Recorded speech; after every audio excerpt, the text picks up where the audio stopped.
On this show and no attorney-client relationship is created by calling or writing in. Attorney Rominger practices only in Pennsylvania and maintains his primary office in Carlisle, Pennsylvania. Hey, good afternoon. Carl Rominger coming at you live. 540-0580 is the talk line number. I'm going to be here answering your legal questions. Going to try to keep the shows live for the next month, so we'll keep you posted on that. If things get a little busy, we might have to go to reruns. You guys probably know what I'm talking about. However, today at 2 o'clock, I'm going to have James R. Demmel on. He's an attorney who specializes in, although they're not allowed to advertise and say specialize in, he's not advertising, I'm just saying he does, specializes in collaborative law. It's an area of law that, well, means to work together. And in a collaborative law process, the parties and their attorneys work together to resolve their conflicts by mutual agreement with a commitment to avoid going to court by all the parties. And there's special training and there's special agreements. And he's going to explain it all to us, and you can learn a little bit more about it. It's a concept which is to allow the parties and their attorneys to adequately vet each other's rights with the idea of not having to slug it out in court. Some people think it's cheaper. Some people think it's not cheaper, but less expensive and taxing on the emotional toll that goes into family law, for instance, or other dispute processes between parties. But we'll save all that for 2 o'clock when Attorney Demmel comes on and explains it to us. But I want to give you guys a heads up. So if you have a family, friend member, or somebody you know who's interested in collaborative law or has thought about it, at 2 o'clock today, we're going to have James Demmel on. We're going to learn a lot more about collaborative law, how it works, how you could use it, and who practices it in the central Pennsylvania area. So, again, that'll be all at 2 o'clock. The talk line number you want to call in your legal question now is 540-0580. That's it, 540-0580. You call in, we'll answer it here on the air.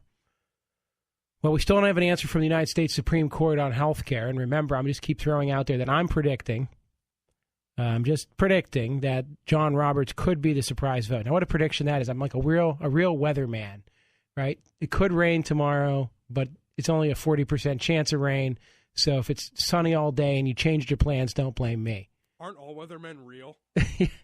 Yeah, well, I don't know. But Shane, here's the point. The point is, I wish I had a job where I could say with 40% certainty something and everybody paid me to do it, right? Oh, it's the easiest job in the world. It's the best job to have. But my point is, if you change your plans based on that 40% certainty and it doesn't pan out, don't blame me because I'm just the weatherman and we're not 100% accurate. We disclosed that with our percentages right up front. Of course, I wouldn't hire a pregnancy test that advertised it was 42% accurate either. Anyhow, the Supreme Court has not decided that case. It has not told us what the answer is going to be. I'm still thinking they will sustain the individual mandate under the necessary and proper clause. So think about that.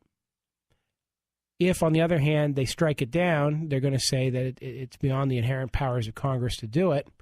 The next question will be whether they strike down the whole law. And I think that if they do find the individual mandate to be improper, a majority of the court, however, will allow the rest of the law to stand and leave it to Congress to tinker with how to fix it, how much of it to repeal, and how much of it to change or leave, based on their view of how they're going to fund it. But they'll have removed the power of the individual mandate from the situation. 540-0580. Heather, you're on the air. Hi. I have my boyfriend. He works in the construction industry, and he's not a union worker. Okay. And basically, depending on the job, sometimes they would get paid hourly work, and sometimes they would get paid piece rate work. And depending on how many square footage of insulation they would install.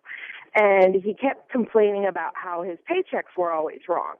And every week his paycheck would be wrong. He also got paid mileage for like how many if he traveled like over 40 miles a day, he was supposed to get paid a certain rate. Mm-hmm. So he started complaining and going up to the office and saying, hey, my paycheck's wrong, and they have to submit this paperwork to get the paycheck fixed. And every week he was doing that. And the lady in the office started complaining about he's always up here, he's causing problems. Now, every time he would complain, his paycheck would get corrected. Well, this went on for about 4 months. Okay. And finally, he went to work one day, and he was let go. He was basically called into the office, and he was told, well, we got to fire you. And he was like, why? And they're like, you're causing a disturbance. And he was like, how am I causing a disturbance? And they said, well, it's because, you're always up in the office. And he's like, because I want paid correctly. And lo and behold, like his last paycheck, he looked at the numbers and it was incorrect again. And he went back and he was like, you need to fix my last paycheck. And the manager there of the office basically told him, you'll never work in this company again. I'm so glad to get rid of you and blah, blah, blah. But the whole reason they let him go was because basically other employees started questioning their paychecks too, because everyone knew their paychecks were wrong. He was just the first person to complain, but then he lost his job. Now they've paid him all his pay, right? Well, we had a year's worth of paychecks that we had to go back and fight for, but we haven't gone back and fought for the additional pay because it was just it was very time-consuming to do all the math to figure out what was wrong. And we just didn't know if there was any recourse to this because it's just not right. Well, right. But now let's talk about that. He has two probably primary recourses. One is under the Wage Act to go ahead and sue for any back wages he's owed. Okay. Possibly can be awarded attorney's fees plus additional damages. That's designed to encourage employees to go after those kinds of money and to punish employers for not paying people their wage. Number two, however, would be unemployment. He filed for unemployment, and they never fought his. And he even put in his unemployment why he was let go. Right, but they didn't fight it. They did not fight it. He's been collecting unemployment for about 2-3 months now. Yeah. So those would be his two remedies, and he could look at going at the Wage Act. But I think other than that, the only other thing to do would be to potentially report the employer to Labor and Industry as well for not paying. But I don't know how that would actually pan out. Okay. Because, obviously they made an example of him, and from that point on, nobody has gone right. Well, to and that may be a problem. A bunch of employees might not be getting their right pay. The flip side is I don't think he has any, he's not going to get $1 million check or even a $100,000 check for bringing this to anybody's attention, nor is it a personal injury. So I don't think there's going to be any, runaway punitive damages here. But it sounds like, he's good to be separated from this employer. Oh, definitely. It was well worth it because every week it was a fight, and it just wasn't right. So I don't know. All right. Thank you so much. Good luck, Heather. Thanks. 540-0580 is the talk line number. Barbara, you're on with Carl Rominger. Hi, Barbara. Hello, Mr. Rominger. What's going on? I'm having trouble with the Franklin Township supervisors. They're telling me that they can tell me what I can have on my land and where I can have it. Well, the short answer is, are they using zoning to tell you that? They say I have zoning, yes. Yeah, if your township has zoning, it controls things. I mean, a lot of people don't realize this, but for instance, you can't just put a junk car in your yard if there's zoning that prevents it. Well, what if your land was there before they had zoning? Well, if your land was there before they had the zoning, that doesn't help you. But if what they're complaining about was there before you had the zoning, then we say it's grandfathered in. So grandfather law does work in that case. It does. So I'll give you an example. If you had a chicken farm and they told you that you could no longer have a chicken farm on that land, as long as you keep the chicken farm in operation, they can't shut it down. Once the land stops being used as a chicken farm, you can never put a chicken farm back if that's what the zoning says. Simple illustration. So your constitutional rights don't come into play then? No, zoning's been held to be constitutional. But you know what? You probably should sit down with a lawyer and take a look at what they're trying to have you do. What's their main complaint? I have things on land that I've had, and I didn't get rid of it off yet. And they want me to get rid of everything I have on land. They want to come up and look at my land and walk over my land. Are they allowed to do that? They can get access ultimately, and if you won't let them, they get an administrative warrant. Barbara, I got to go to break. Can you hold for 1 minute? Yep. All right, hold on. Hey, Shane, you want to...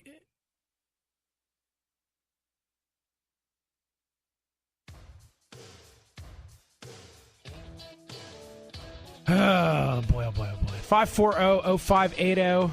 Reading here about, R.J. Harris stocks the most interesting literature in the world. So he has his In Touch magazine here, which these are magazines that you would never usually find Carl Rominger reading. I'm just going to be honest here.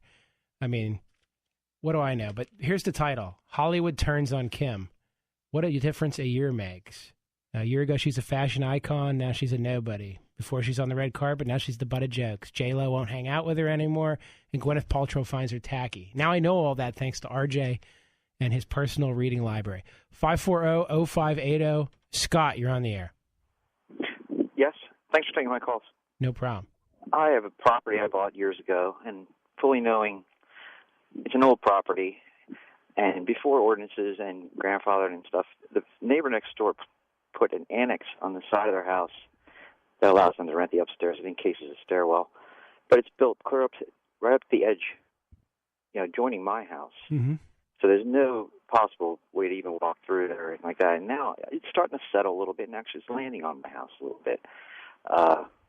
Knowing it was surveyed back when I bought it, there was no encroachment at that point. The bank wasn't worried about it. Wasn't really concerned too much about it.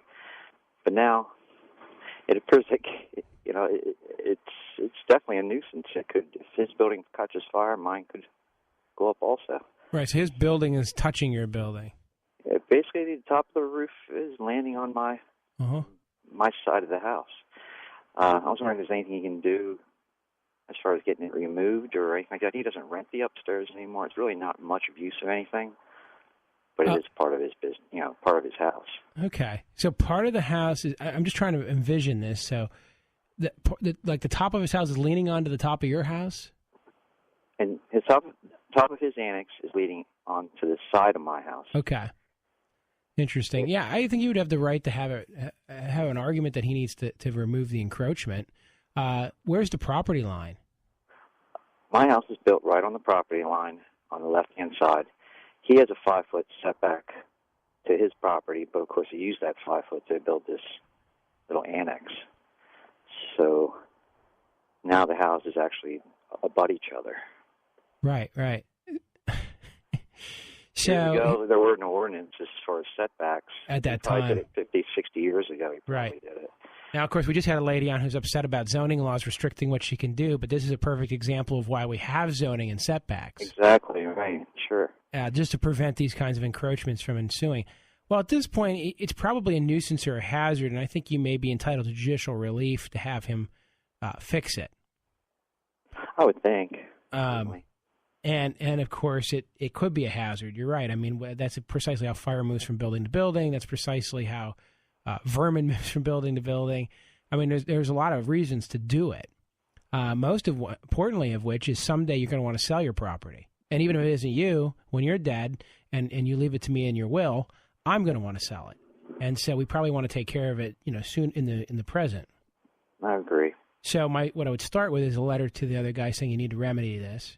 And after he doesn't remedy it, then I would start with a court action getting a specific order requiring him to remedy it. Okay. All right. Sounds very good, Carl. Thank you. All right. Hey, take care. We'll give it a go. All right. Bye. You notice me, I have to kind of keep saying, am I envisioning this right? Am I envisioning this right? A lot of times when a lawyer deals with land, we take a view of the land. So I can think back maybe a year and a half ago, I actually got in the car and the judge drove and the other lawyer and I rode along. And of course I sat in the back seat because the other lawyer was senior to me. So that's how that works, He got shotgun, I got the back seat. But you can spread out more in the back seat, right? That's what you can tell yourself. So we rode over to a farm and we literally drove up the farm driveway and we got out and we walked around and, just sort of pointed things out to the judge that we thought were relevant about the land. I guess the parties could have come along, but the agreement was that rather than have the two angry parties who wanted to shoot each other over these boundary disputes and tree lines and fences and things like that, we walked around and just pointed everything out. And the reason we do that is because you can describe an encroachment in court and witnesses can give you all kinds of testimony, but nothing beats an actual view of the land. And so a lot of property disputes result in the judge going out. I had another judge one time We had a fight over whether the client was maintaining the right-of-way properly or not. And the idea was that each side had to maintain their portion of it in a way to make it passable. And this is up in the mountains, and it's a hunting area, and none of these are primary residences. And the judge asked permission to do a view without us, and his report back was simply, I was able to take my minivan all the way out and back, and I would think that if I can drive a minivan out and back, the right-of-way is well enough maintained for hunting vehicles. And that was the result there. So anyhow, you want to see it. So that's why I keep asking. I'm trying to get the envision. But what I'm envisioning is one house sort of just shifting over onto the other, which is not good. It means there's a little list or a weakness there. That could be a very expensive repair, but I wouldn't want to be stuck holding the bag on that. 540-0580. Tom, you've been holding the longest. Carl. Yeah, what's going on? One quick question. Can you argue a case in front of the Supreme Court in short pants? Why does everybody want to ask me this? I guess apparently I was wearing a pair of shorts when I was spotted walking into some kind of judicial facility. But I got news for you. I was actually dressed better than I often am when I don't think I have to go to court. Well, I guess the paparazzi, they're out there. The other thing, why is that door open inwards? I thought exit doors had to open outwards. That's an interesting question, because I think every time I try to go into the Pennsylvania Judicial Center, I pull on the door because that's what you're supposed to do at a public building, right? Right. I think. All right. Now, I heard you talking to that lady about a junk car. Yeah. Well, do you know these green bags that Waste Management puts out where you put trash in them, fill the bag up? Yeah.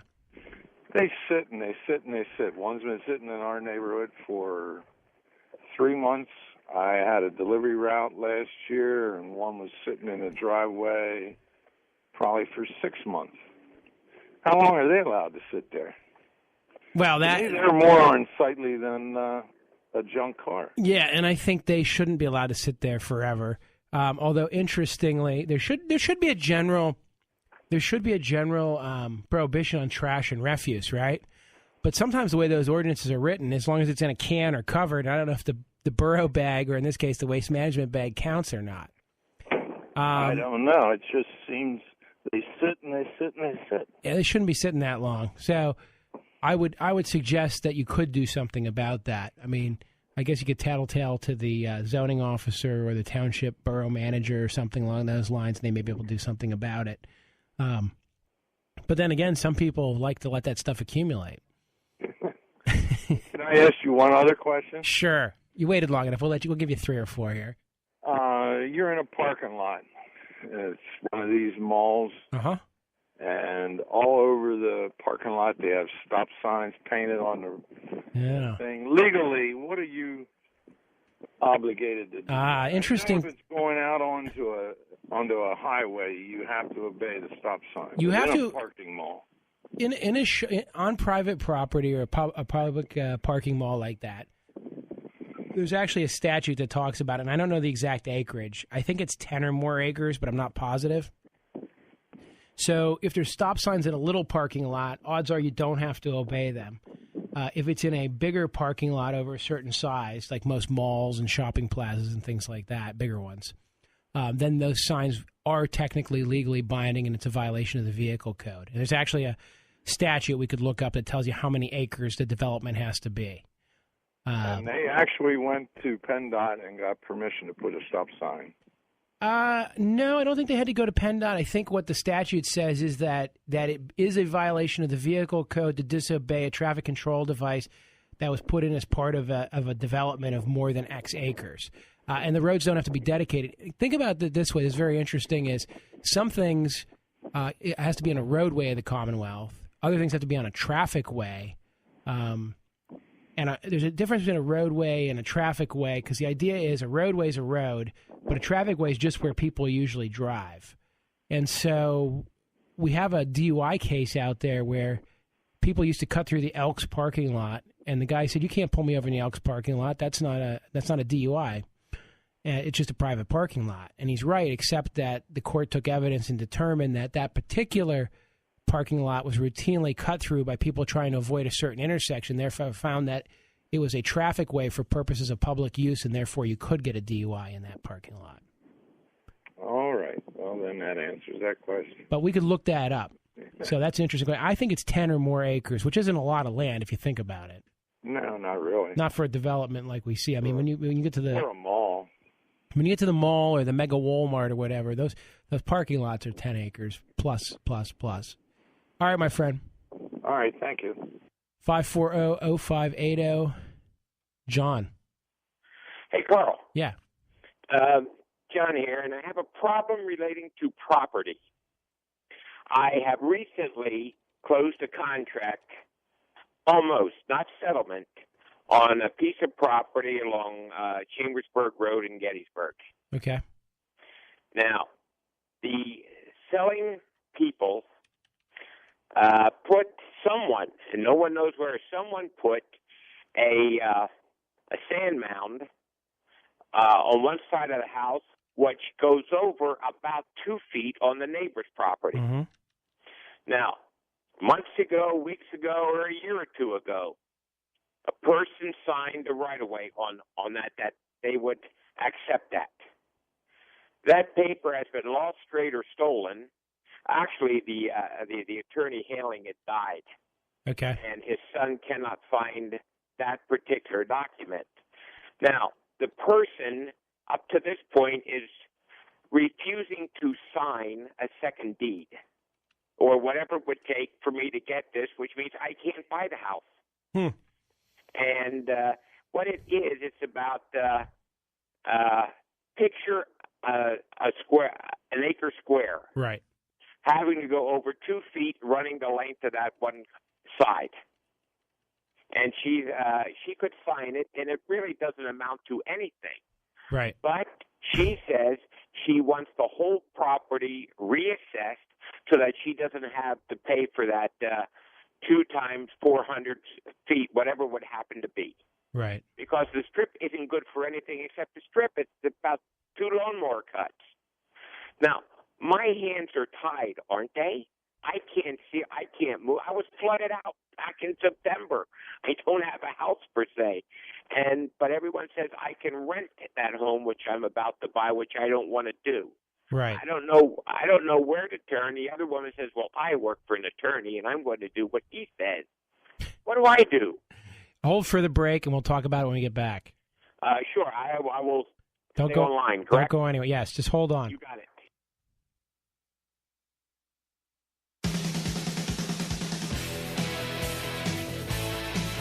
Oh, I used the opportunity during the break to see if I could find the footage of me in my shorts. I guess he's right. I did. I pulled on that door and just tried to get in the building, and apparently have to push in. I guess if there's a fire in the world, you run into that building. All right. Well, architects are architects. All right, John, you back? Yes, sir. Okay. So you want to buy this? Let's do the setup for everybody here. You want to buy some property? I got it. I already put $1,000 down, the whole 9 yards, under contract. One signature is all it needs, hers, and she's fighting every step of the way. And here's the issue. For some reason, somebody put a portion of your sand mound on her property, right? Yes. And do we know how long? Do we know how long ago that happened? No one seems to know. Okay. Well, it was probably more than a day or two ago, right? Yes. Oh, yeah. It was at least a year. At least a year or more. The answer is equitably, a court probably could force her to grant you a easement for use of that. But maybe not. She's saying that she wants I work for an attorney. So therefore, they are saying, I want to close out my mortgage end and have the property reassessed so I don't have to pay extra on his property, meaning mine. How much extra tax is on 2 by 300 feet? You're not going to be. Wait a minute. She thinks she's going to pay extra taxes because of what? She thinks that she will get lower tax rate if she cedes that to me, that 200 or 300 foot long. Remember, I told you an acre square times. Right. So she wants to sell you that land. Is that her plan? No, it's already been signed. She just wants. She'll give it to me because she doesn't want to pay taxes on that. Right. On that strip of land, and she was told negligible, pennies, nickels, maybe. Maybe zero. Let me explain it. Let me explain it to her. I hope she's listening. if you buy 100 acres of land and you pay $10,000 an acre and you subdivide it and you eventually sell it for $100,000 an acre, whether the person gets 0.9 acres or 1.1 acres, it's probably still only going to sell for $100,000 a lot, right? Yes. I mean, correct me if I'm wrong, but my point being is that what she forgets is that a lot's a lot because of the setbacks and everything. It doesn't matter if it's 0.9 or 1.1 acres. I mean, obviously there may be a minimum lot size, but I'm sure a township wouldn't care with an issue like this. So if I contact an attorney and say, let's get something done, and it gets done and she winds up signing it, do I have any recourse to get back the money I am paying this attorney? Probably not, because she doesn't have to sign it, right? She's going to have to sign it sooner or later, because the other realtor wants his money, and the owners that are trying to sell it want their money. And she originally agreed to this, right? Yes, and so even have her name on a deed or an easement or an assessment somewhere, and none of the people can seem to find it because the gentleman is deceased and his son can't locate So it. the only other option to really close this thing down would be to file a declaratory judgment action against her. Okay. Asserting that there was, in fact, an agreement and that through inadvertence, the actual document was lost, and you want a court to determine whether or not she actually did sign off on this or not in exchange for whatever was given to her, which who knows what that was. But the point being is that she's already agreed to it and that there's agreement in place, and then to enforce that agreement and require her to sign a second document so it can be filed. So either way, I'm going to have to pay for that, or else just wait for her to get off the pot, so to say. Yeah, but you know what? The letter that says, hey, lady, here's what we're going to do to you. By the way, if you work for an attorney, have him read this. Well, I have a very dear friend who is also an attorney in Hershey. Have him write a letter that says, this is what's going to happen to you. I think they'll agree with me that ultimately, if I make an agreement with you, right, yeah. and you take the document, and as you're riding down the road, your son leans over and hits the window button, and the air blows in the car, and it swirls up in the air and lands in the pig pen and disappears all along Interstate 81. Yes. Gotcha. It doesn't mean there's no longer an agreement. It just means we've lost the paper copy of the agreement. Okay. Okay, then I will contact my attorney, and we'll try to get it's as simple as a letter. Yeah. Okay. Listen, you can write her, right? And you can take your horse and you can stick his head in a bucket of water. You can't always make him drink. Oh, I realize that 100%. But I am just I'm frustrated because I can't do anything. No, I understand. I understand entirely. If I even visit the property, technically I'm trespassing. And I said, but I at least own $1,000 of it. So they said, we would love it to work that way, but it doesn't. So. Right. All right, my friend. John, thank you very much for calling. You have a great weekend. It's been my pleasure. Take care. Take care. 540-0580. Steve, you're on the air. Yeah, hi, Carl. I have a quick question for you. Yeah. About a year ago, my girlfriend and I went to a car dealership to buy a vehicle, and we found one, and what happened was we were going to get financing, but in the interim, my girlfriend, who was now my ex-girlfriend, went to her father, loaned like half of the money for the car, and so he went in and put down half for what the vehicle cost, and then we came back in and financed the rest. Now, since we're not together anymore, my girlfriend and I, her father's trying to sue me in small claims court for that money that he put down. Mm-hmm. Now, am I liable for that? Okay. He put the money down. Asked him for the money. No, I never asked him for the money. I never went to him for a loan or anything, but he's saying that I owe it to him.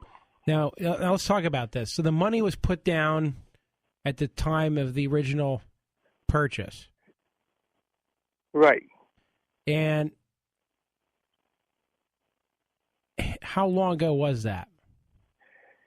It's been about a year. Okay. And he wants it back suddenly. What was the event that caused him to want it back now? Well, we split up. Right. Me and his daughter were living together at the time. Right. And now So he gave some down money out of the blue. He offered to put down some money on the place. Right. When he thought you and his daughter were going to live there like a fairy tale happily ever after. Right. Well, actually, it's a vehicle, a car. Okay, it's on the car. I'm sorry. On the car when he thought the two of you would be driving around in the car and necking at the movie theater happily ever after. Right. And then when things went south, he suddenly recalled that was a loan. Right. Now, the party asserting a gift has a duty of doing so by clear and convincing evidence, usually. But there are certain natural ways to prove a gift. And so the reason I asked this or said it that way is to be a little facetious, but we see that quite often. A man and a woman get a gift from one of the parents. They split up, and later somebody starts to assert that money given, the $5,000 I gave you towards the closing on the house, the $2,000 I gave you for this, or the $5,000 I gave you, that was really just a loan, and they were going to pay it back. So the question would be, when was that going to happen, and what were the terms, and when did you actually start paying it back? So I would say you have a pretty strong case to say, no, that was a gift. You know at the time, and we know at the time, and a court's going to infer at the time, you were trying to help your daughter out. And to the extent that that's what that was really all about, we either both owe it to you, which we really don't because it's a gift, or nobody owes it to you because it's a gift. So my first thought is, if it wasn't just a gift, then you and the daughter would owe it both back together, right? Correct. But we all know that it was really just a gift, and I think most courts are going to infer that. Now, if you'd signed a written agreement, or he can show that you paid back $100 sometime afterwards, some partial payment back, then that might change the way we look at it. But I think you can naturally prove right on its face that it's a gift. Okay. And it's the context we read it in. I mean, it's so common. If heaven forbid I was ever a judge, right? I would just kick back every time I had one of these transactions where somebody put down money on a house or a car or anything when the couple was happy, and then later when they're splitting up, they suddenly assert that it's not a gift or that it's it's a loan. Absent any proof of a written agreement or a repayment of any sort, I think I wouldn't even care at that point, because I would just go, it's a gift. We all know it was a gift, and that's what it was. Okay. You got me? Am I making sense? Yeah, you are. Yeah, I mean, just think about it. It's everybody's assuming, the young couple's going to sail off into the sunset, so people lavish them. The parents sometimes give them some things, little money in this case for a car, sometimes for a house, sometimes for a vacation, sometimes for a honeymoon, whatever. And I'm not going to believe you when you come back in later and try to tell me it was a loan. It has the natural imprimatur. How am I going to say that? It has the stamp of a gift on it, right on its face. Okay. All right, good luck. All right, thank you, Carl. Got to go to break. 540-0580. Carl Rominger answering your legal questions. We'll be back to talk about collaborative law with James Demmel at 2, but for another 15 minutes, I'm going to be answering your questions.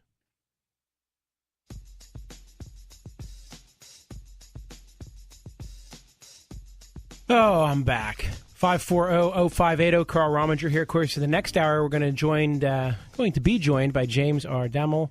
He's an attorney. He practices collaborative law, and he's, I believe, the president of the Collaborative Professionals of Central Pennsylvania, which is a group of collaborative lawyers. Now, I'm gonna wait till he's on, right, to make fun.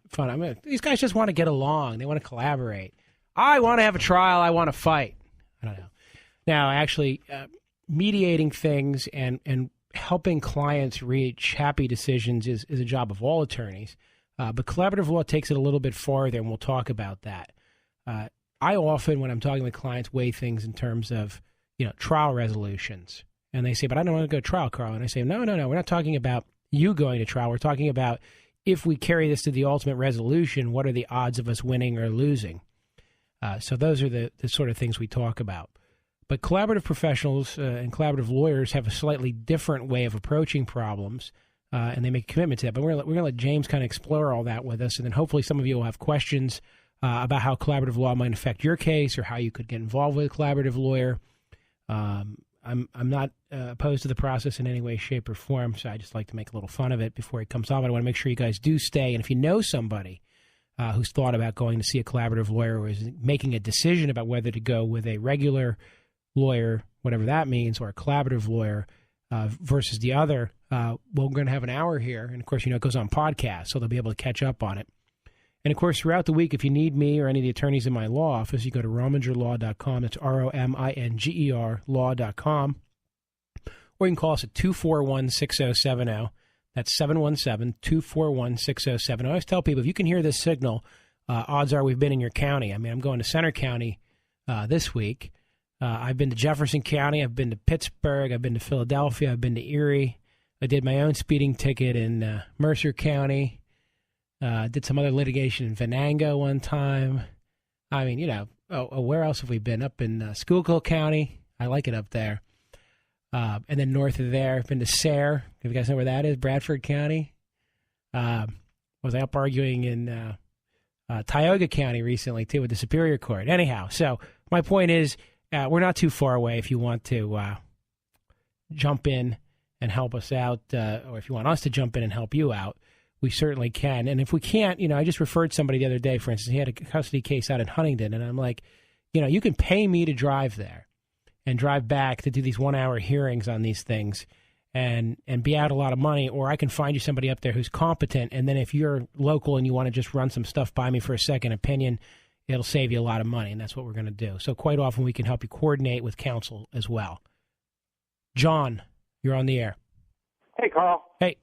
Hey, yesterday my granddaughter was visiting her father. Mm-hmm. They shared custody.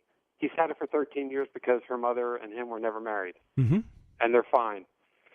Well, she remarried and had 2 children to another man.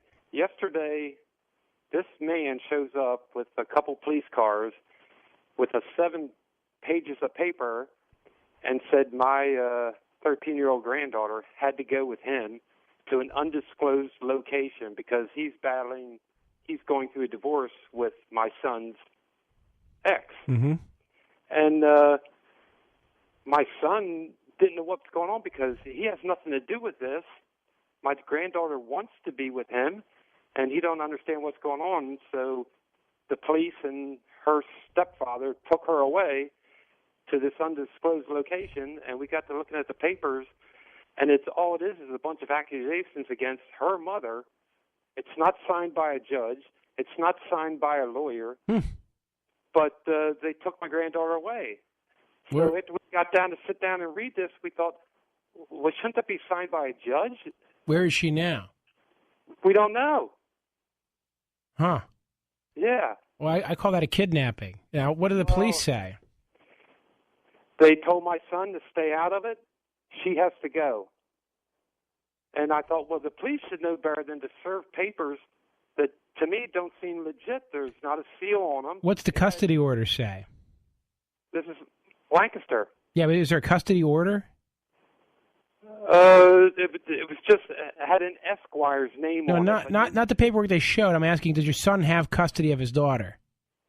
Did he sign over custody? No way. No, does he have a custody order right now? Yeah, shared custody with her mother. Yeah. Okay, so whose custody is it right now? Her mother's. So, and her mother doesn't even know where she's at either. This guy just came and took her away. So that would be the mother's custody right now, not your son's custody. Right. They have shared custody, but she was just visiting for the weekend. Okay, I'm just trying to figure out who's supposed to have the kid right now. Mother is, and mother doesn't have the kid. Right, correct. Well, and the mother doesn't even know where the kid is. As a matter of fact, he even took the other 2 kids. He has all 3 children at an undisclosed location now. Well, what police department was involved with this? Can I say it? Yeah, well, go ahead. Columbia. Well, I would suggest that your son gets a lawyer and they immediately get in touch with the Columbia police. Number 2, I would suggest that an emergency court order be filed asking for the return of the child. And I can't imagine now, the allegations are against the daughter or against your son? Allegations against the mother. The mother, not right. Against my son. My son had nothing to do with this. Well, this guy has no right to custody whatsoever. He's a stepfather, right? Yes. Yeah. He's no blood to her. This makes no sense whatsoever. Well, that's what I thought, and I thought, what the heck? I'll call Carl and see what he says. Now, I would get a lawyer on it like first thing Monday morning. Okay. Yeah, and maybe somebody can get paddled here. To me, that seems like interference with custody of minor. I don't know why the police would be aiding and abetting that. Because here's what usually happens. Let's say there are some horrible, heinous allegations against mom that might or might not be true. Right. Usually children and youth or the police would say, Dad, I know you got split custody with mom, but we want you to keep the kid until we check this out and figure it out. Correct. Not stepdad run off with the kids to a, quote, undisclosed location. Oh, yeah, he took them away. Nobody knows where all three of the kids are now. My son doesn't even know where his daughter's at. So yeah, he needs to jump on it. What day did that happen? That happened Friday, yesterday.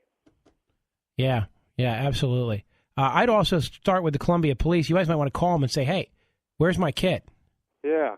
And tell them to call. Call them now and say they get to call on the radio show. And I'll talk to them on the air. Yeah, right. We'll see if they're willing to do it. That doesn't make sense. Some poor officer probably got bamboozled. Well, yeah, because you just don't hand papers over and take kids out for no legitimate reason.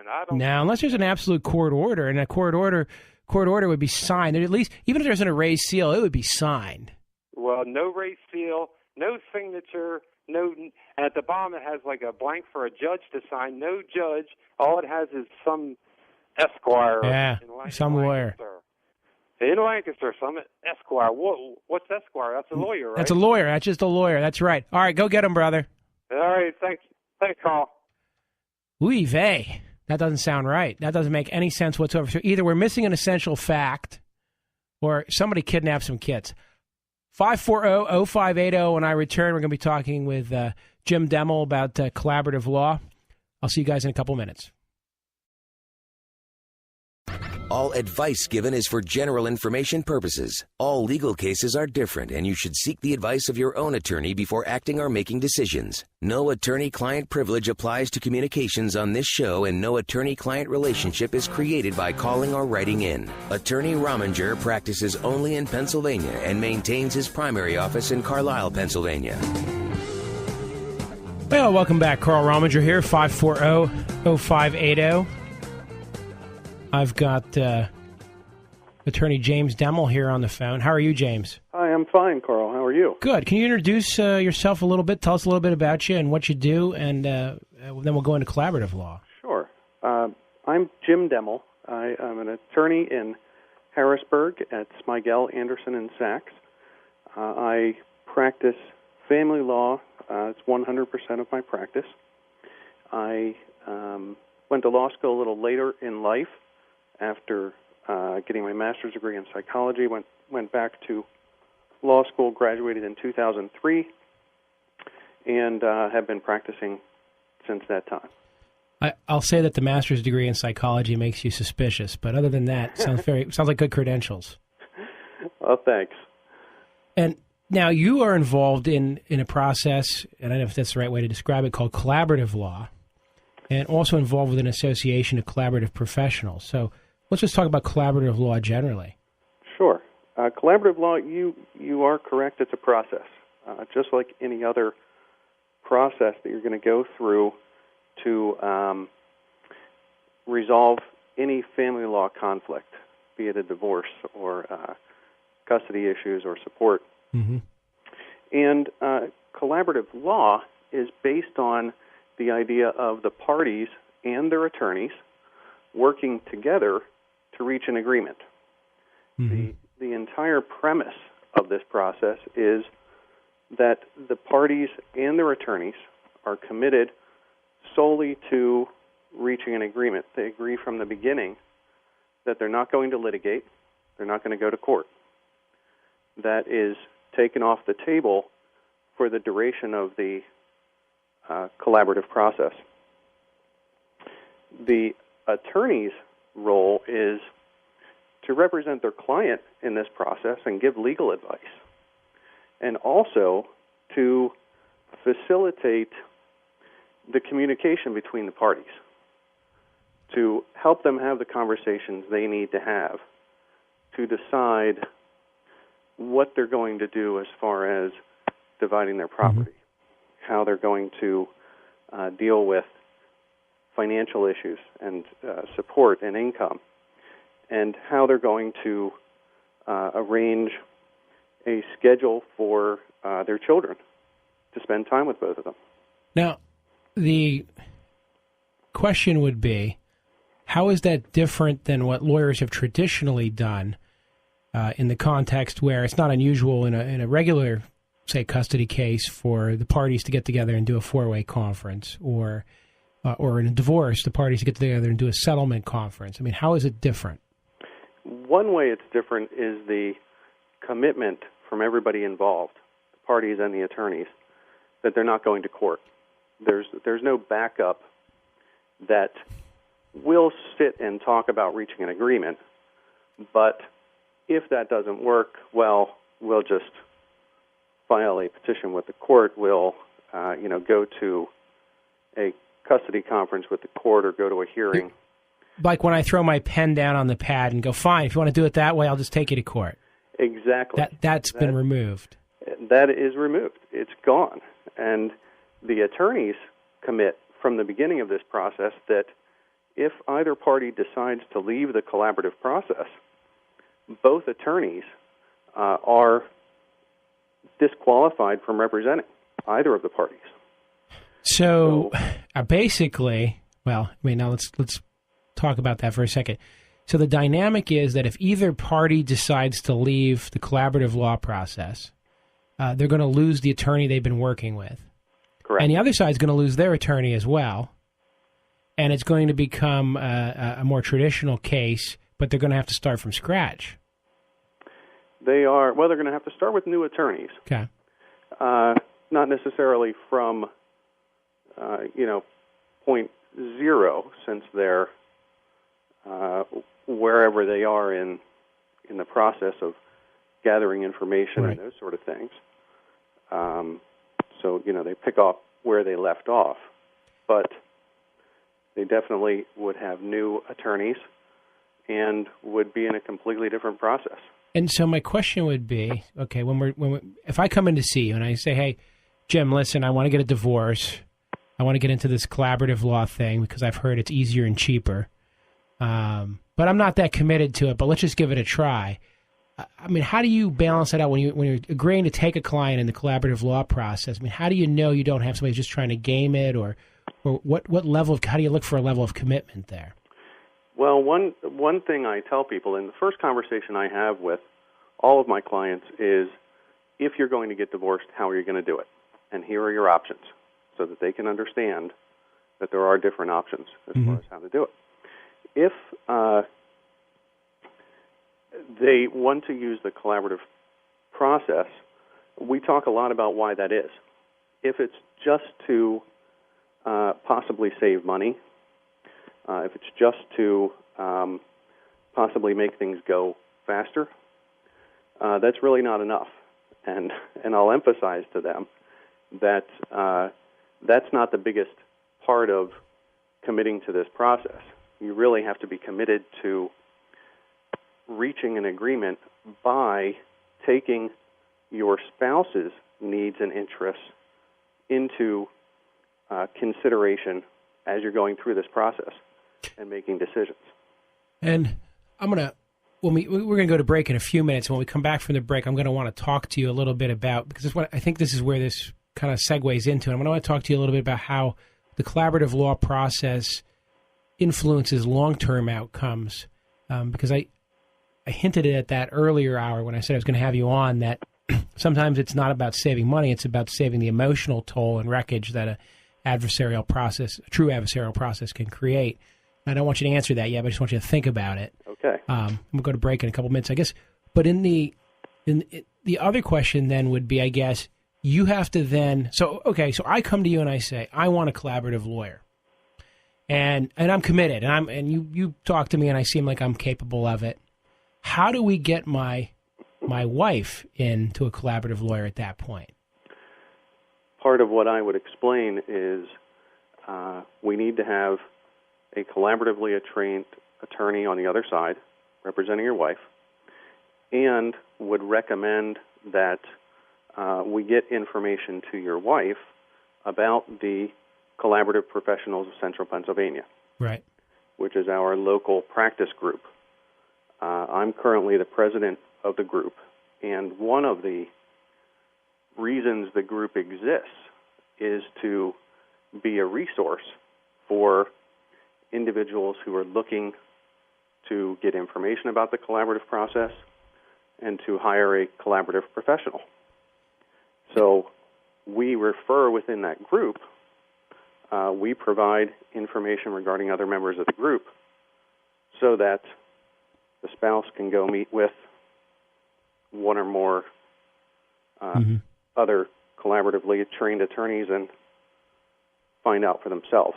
And do you see this sometimes where I come in and I say, okay, I'm good, and we're good, and I give the literature over, and then the other collaborative attorney calls you up and says, listen, I met with this person.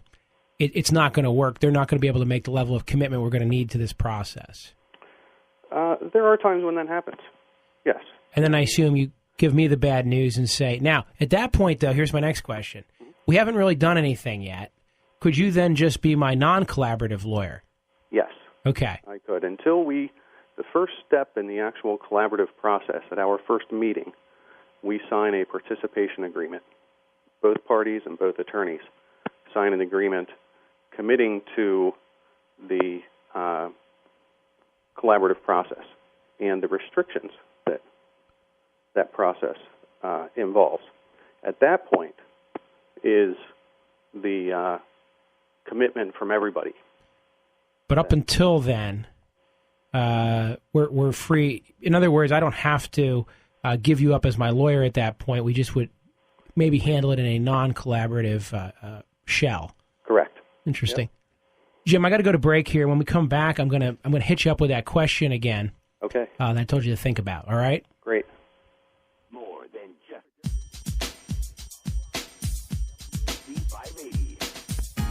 Welcome back. Carl Rominger here. I've got Jim Demmel of the Collaborative Professionals of Central Pennsylvania joining me, talking about collaborative law. And as I'm understanding it, collaborative law mainly tracks in the divorce and domestic custody type law. Is that the correct statement, or are there other areas of law that have become collaborative as well?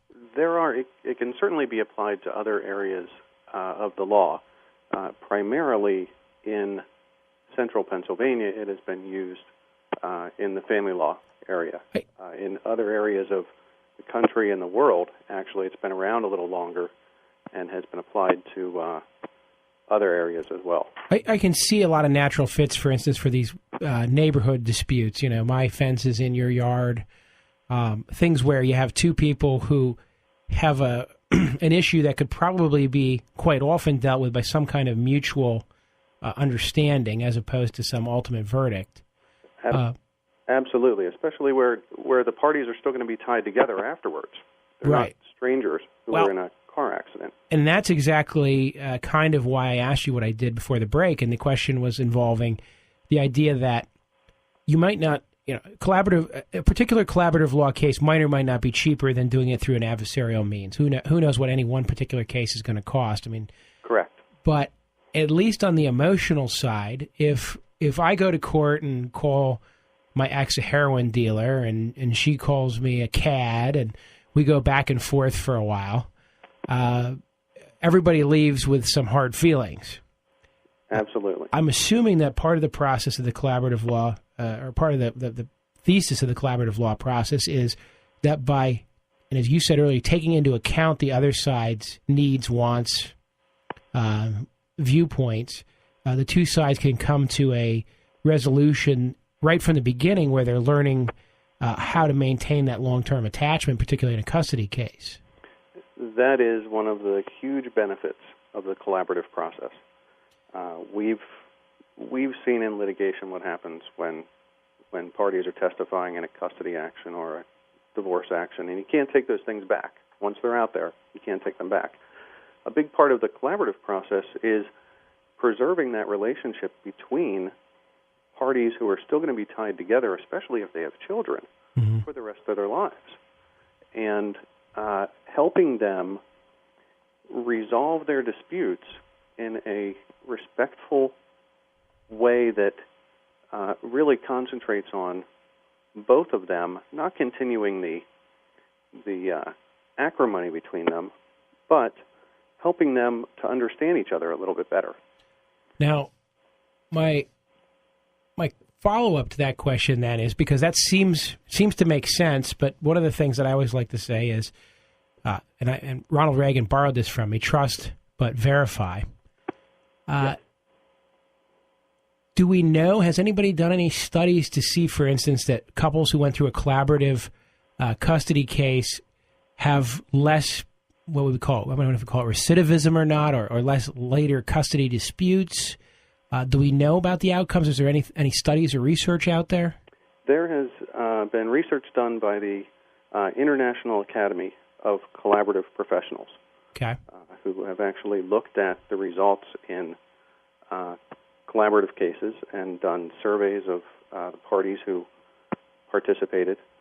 And their research shows that there was the vast majority of participants in the collaborative process said that they were satisfied with the outcome and that they would go back to the collaborative process if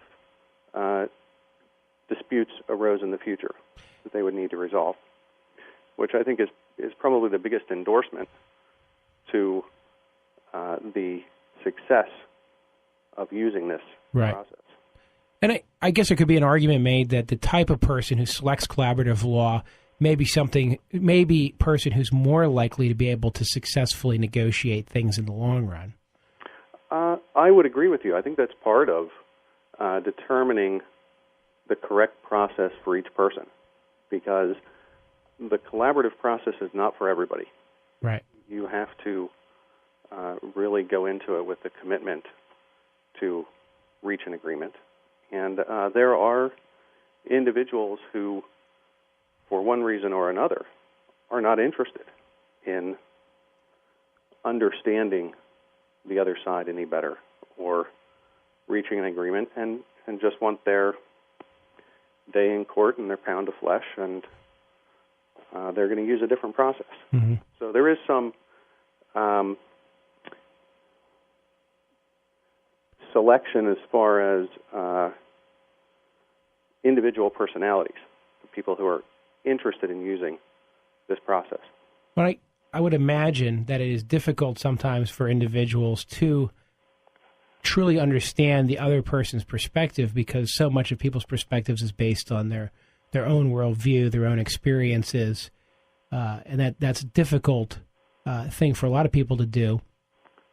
Now, do you find that particularized training, now you have, for instance, a background in psychology, do you think that the lawyers who do this need to have a special sensitivity to help the clients get to that area? Well, we have in our Central Pennsylvania practice group, we require the basic collaborative training. We also require mediation training, which is very helpful in helping parties better understand the other person's perspective. In addition, we recommend in every collaborative case that the parties work with a coach.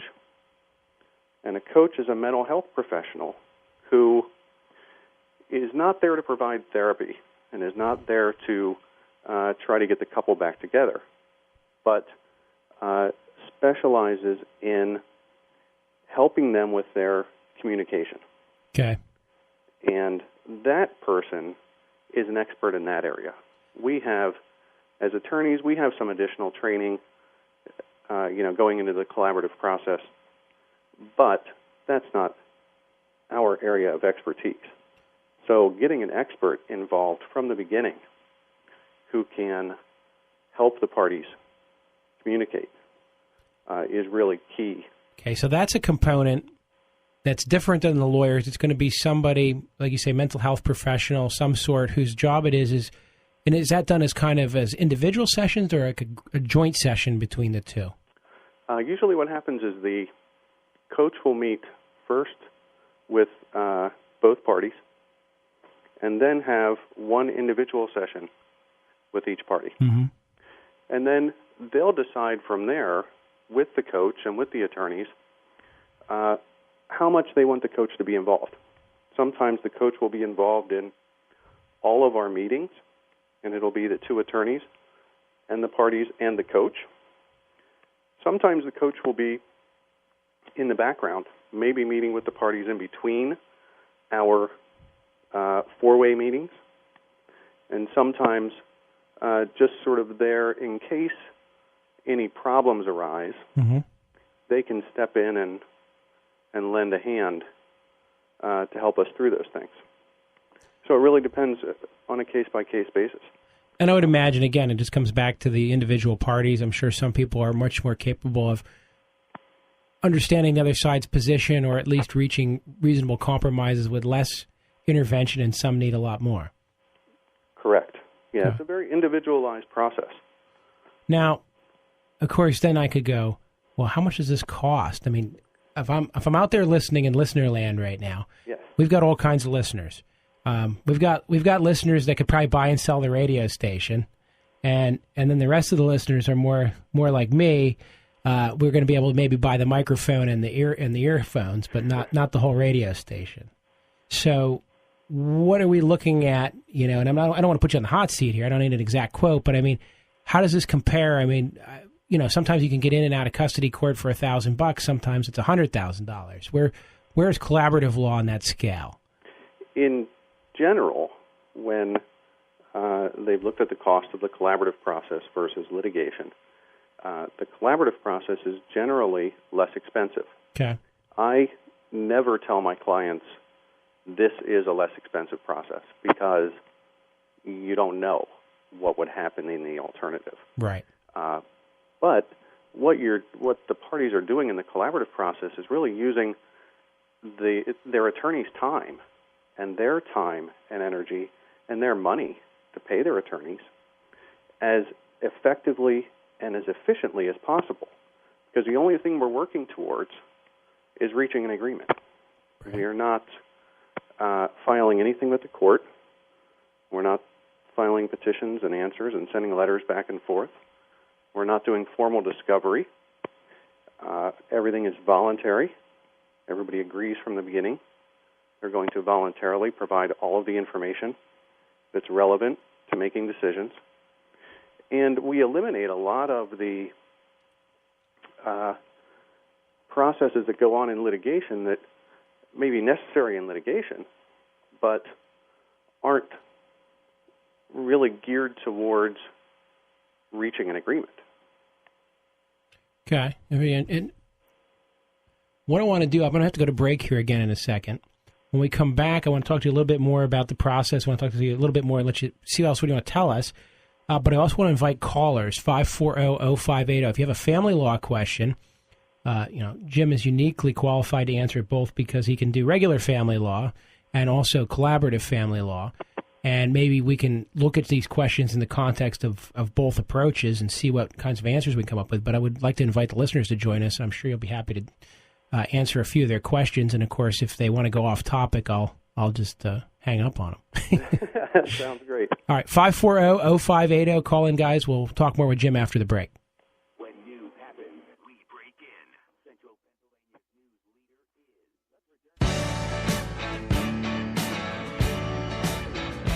news leader is... Welcome back, guys. Carl Rominger here, 540-0580. 540-0580 is the talk line number. I've got Jim Demmel on. We've been talking about collaborative law. It's a family law process here in Central Pennsylvania.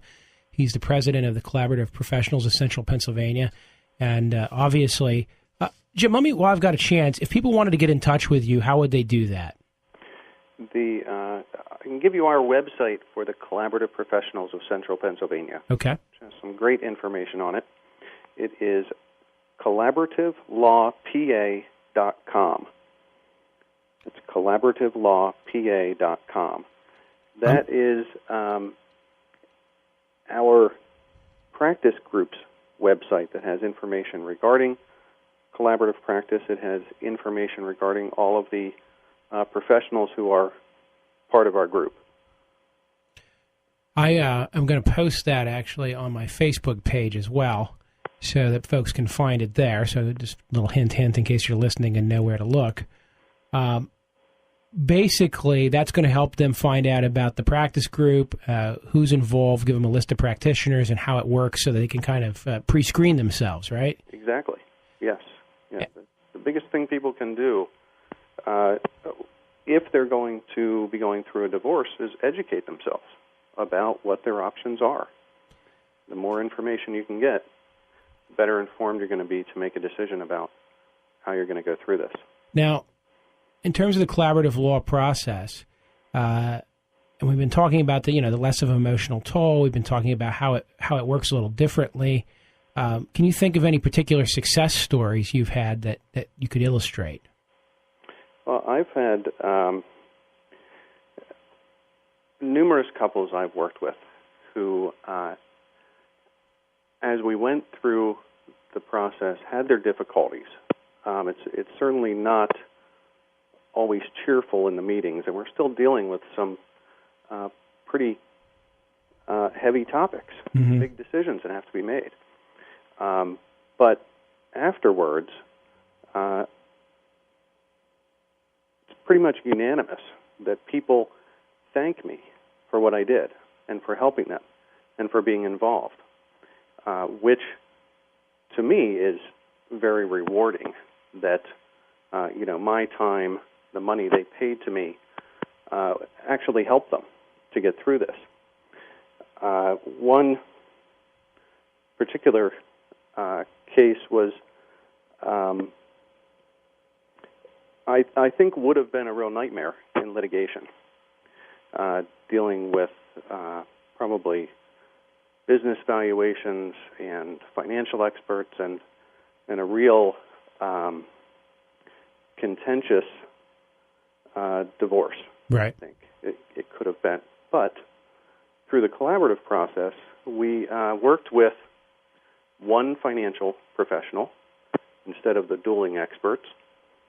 We worked with basically an open book as far as the husband's business and really streamlined everything to get to the point where they both understood what we were looking at in considering his business in the divorce process, and saved them, I think, a ton of money in the process, and also preserved their privacy, which to me is a big benefit. This is a private process.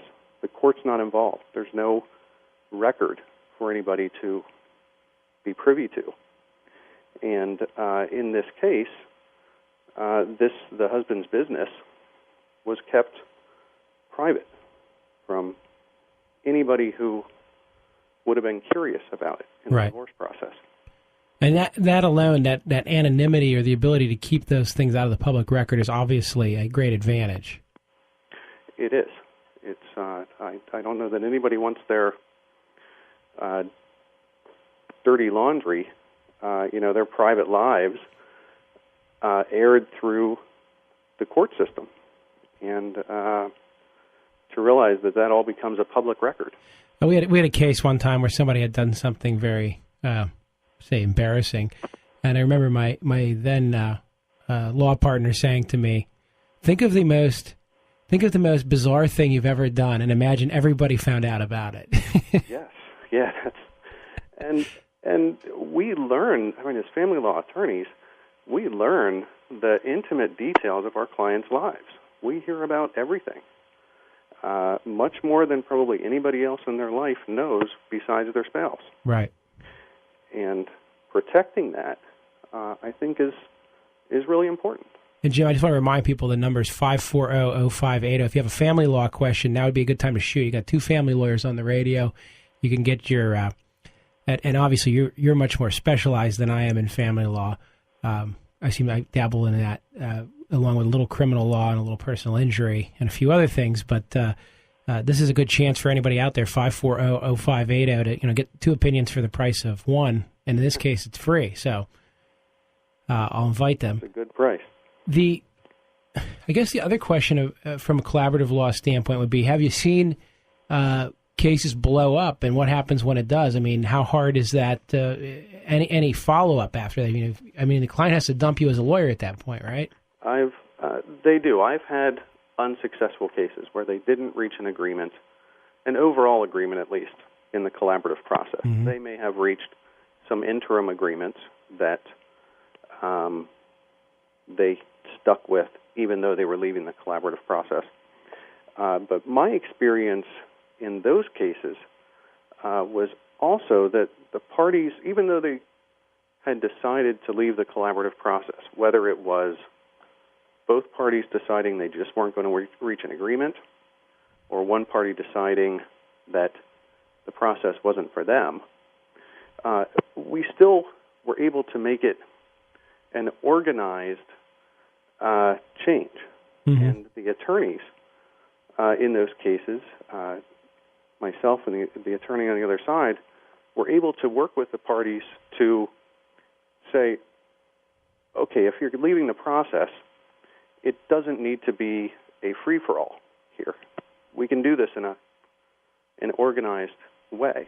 And, actually met with them to decide what they were going to do, what timeline they were going to use. And we each gave them referrals to other attorneys, right, to talk to. And even made that process, I think, better than it could have been. I guess the other question is, time frames, because there's a little bit of a dance getting the collaborative law process set up. We had a caller earlier today, and it sounds like an emergency custody matter. Can collaborative law help with an emergency custody matter, or is that something where the parties are going to have to do some initial traditional litigation because of the time frames involved? And I guess maybe if there's an emergency custody matter, maybe that suggests that one or more of the parties isn't quite ready for a collaborative process. Well, that may well be. If you have a situation where one party has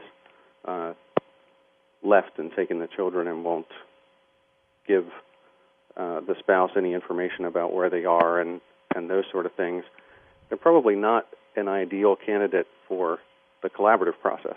Right.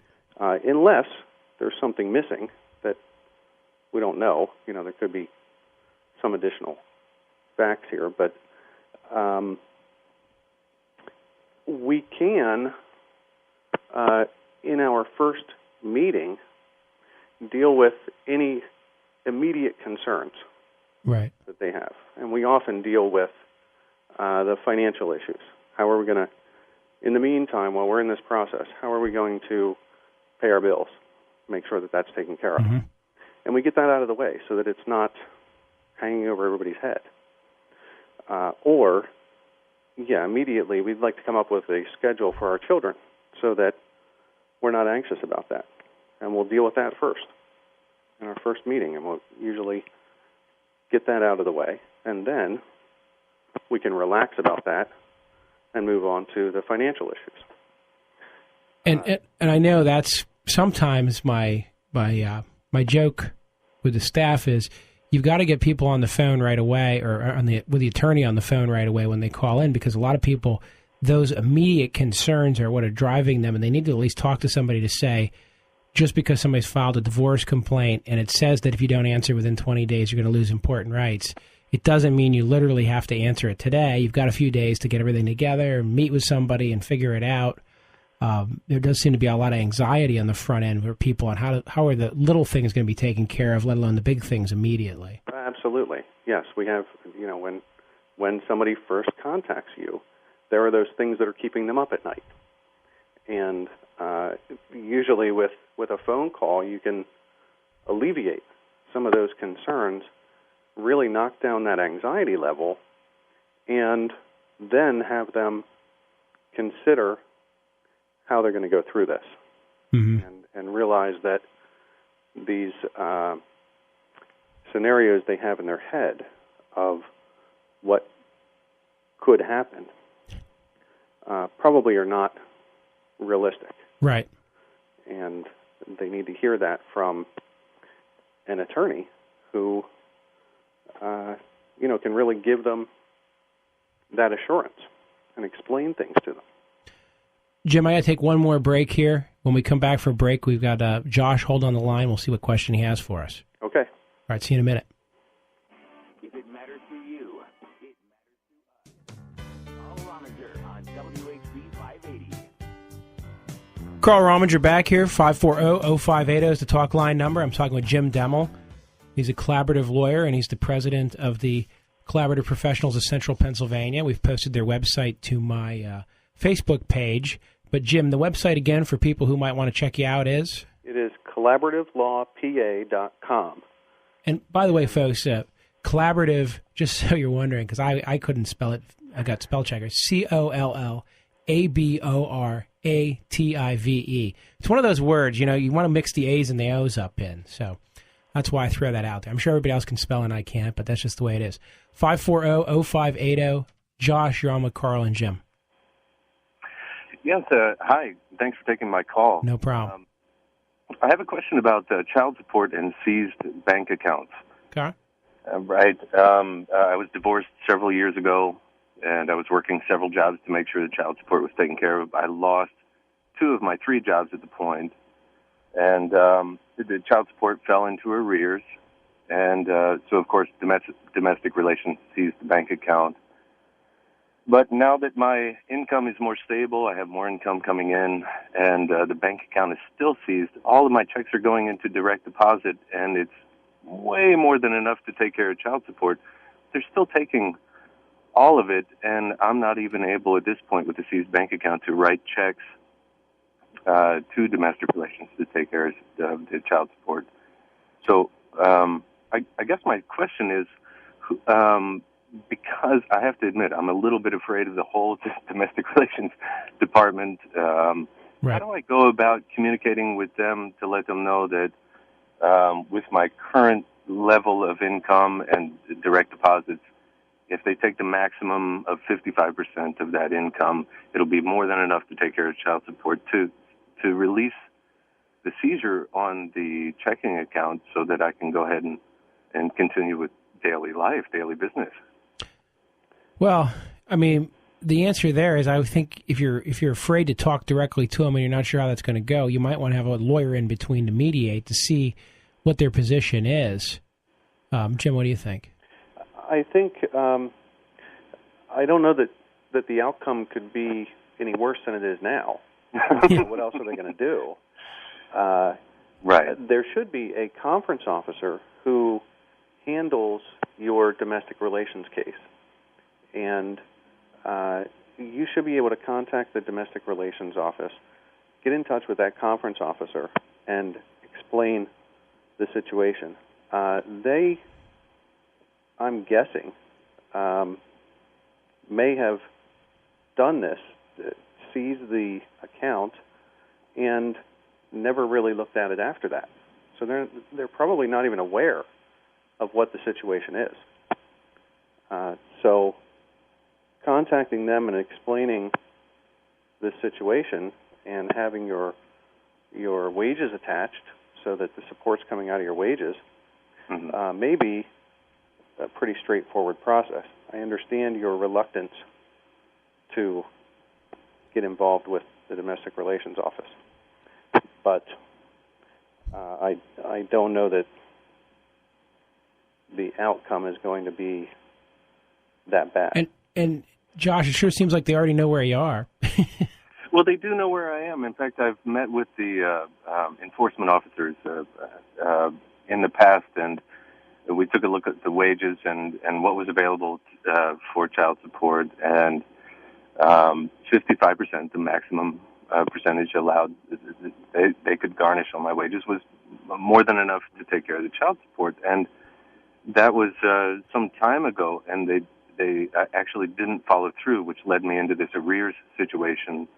And, my hesitance to walk into the domestic relations office is, you go through a security checkpoint, you end up in an office in a secluded and secure room, and it feels like you're in a very dangerous space where you owe so much money in arrears, and you've heard horror stories about, well, you haven't paid, so we'll take you away. And I have to admit that's a part of my fear, but it's all clear and understandable. But I'm concerned and there's really no way to directly contact domestic relations by phone or by email or any other online. You should be able to get an email for the conference officer, but the short answer is, sometimes the old song says send lawyers, guns, and money. Well, in this case, you need at least a lawyer. Probably money would help.